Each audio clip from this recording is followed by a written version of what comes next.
প্ৰকৃতিৰ ৰম্যভূমি সত্ৰভূমি মাজুলীত লহপহকৈ বাঢ়িছে কৃষকৰ সপোন। সেউজ নদীদ্বীপত এতিয়া হালধীয়া আচ্ছাদন। সীমাহীন হালধীয়াৰ মাজত বিলীন গাভৰু মন। মাজুলীৰ দেউৰী গাঁৱৰ দৃশ্য এয়া। প্ৰতি বছৰৰ দৰে মাজুলীৰ কৃষকৰ হাতত প্ৰাণ পাই উঠিছে বিঘাই বিঘাই সৰিয়হৰ খেতিয়ে। চাওক, পথাৰখনৰ যিফালেই চাই সেইফালেই দেখিব কেৱল হালধীয়া আৰু হালধীয়া। যেন চকুৰে ঢুকি পোৱালৈকে পাৰি থৈছে এখন হালধীয়া দলিচা।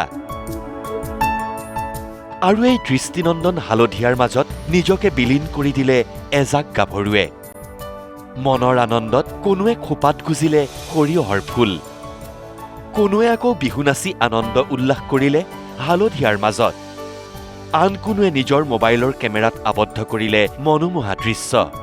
হালধীয়াৰ মাজত সকলোৱে ৰোমন্থন কৰিলে শৈশৱৰ স্মৃতি।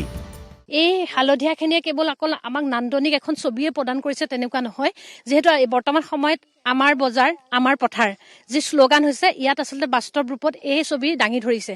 আৰু এই ৰাস্তাইদি যেতিয়া পাৰ হৈ গৈছোঁ, আমাৰ মনতো এটা পুলকিত মন হৈছে যে চাৰিওফালে কেৱল চকুৱে নমনালৈকে কেৱল হালধীয়া আৰু হালধীয়া। এই হালধীয়াখিনিৰ মাজত নিজকে আজি বিলীন কৰিবলৈ দি পাই বিৰাটে সুখী অনুভৱ কৰিছোঁ। শৈশৱৰ সেই সোণালী দিনবোৰলৈ মনত পৰিছে। হালধীয়াৰ মাজত সৰিয়হ কটালিৰ ওপৰত শুই আমি ডাঙৰ হৈছিলোঁ। গতিকে এই এখন হালধীয়া পথাৰে অকল আমাৰ সেই স্মৃতিবোৰ আচলতে মনত পেলাই দিছে।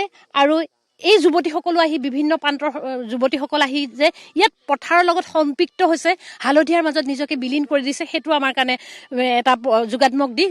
কেৱল মাজুলীবাসীয়েই নহয়, এই হালধীয়াৰ প্ৰেমত পৰে মাজুলীলৈ অহা বিদেশী পৰ্যটকো। চহা কৃষকৰ আশা, এই সৰিয়হৰ খেতিৰ পৰা উপাৰ্জন হ'ব ৩.৫ কোটি টকা পৰ্যন্ত। নদীদ্বীপৰ এই হালধীয়া দলিচাই এতিয়া আকৰ্ষিত কৰিছে সকলোকে।